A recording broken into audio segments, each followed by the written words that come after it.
Wamar. Denison, corner pocket, free. Could be the nail in the coffin.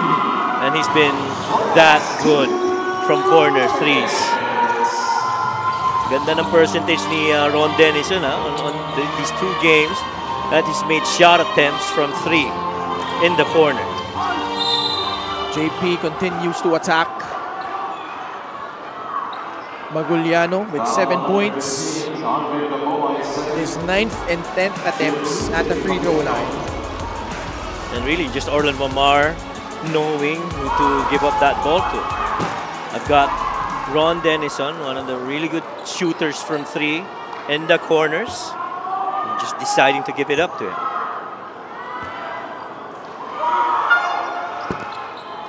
JP hits the back end of his free throws. 80-60. We're going to a game 3. Yeah. And what's your expectation given what transpired in the first 2 games, Coach Mike? Boy, there are going to be fireworks in that game. I mean, after losing in game number 1 for the San Juan Knights, them wanting to close out game 3 and go back into the national finals. And ito namang Heat Waves. Another 3 this time by JC Colliar. Mating 2 puntos para kay JC Colliar. Yeah, and ito namang Heat Waves, of course, playing with a lot of pride. They are gonna play at home. Hindi, alam ko home court pa rin ng San Juan. San Juan. That's right, home court ng San Juan pa rin. So the game is powered by 747 Live. Dito ka sa Legit. Well, we're here in game number 2 at the Inares Sports Arena, but a lot of people have flocked in this venue simula pa lang nung Abra versus Caloocan. Yes.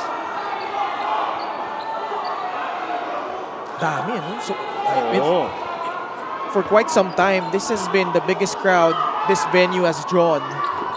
And the challenge for the Heat Waves is they've gone to 2 elimination games here in Inares, and in both cases they lost. Yeah. They would need to regroup again. Pangasinan trying to be the first number 7 seed to get out of the second round of the playoffs. But they ran into a pretty determined, a resilient bunch in the San Juan Knights. Maguliano will lay it in, 10 points for JP. But one thing you have to admire for the Heat Waves, and you know, they just refuse to give up. And if that is going to be a key focus in game number 3, I think that's going to be a really good match.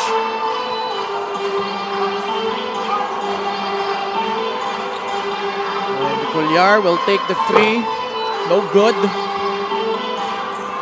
And San Juan will live to fight another day. First field goal from Hesed Gabo. It's been that type of a night for Gabo. 4 points.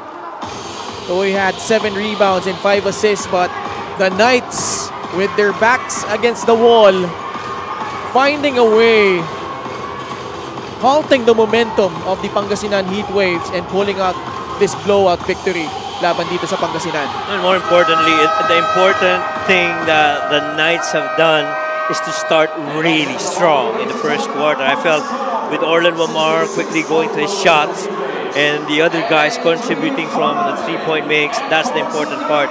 That really good start for the San Juan Knights. 11-1 record in the North Division semifinals since the Tattoo Cup.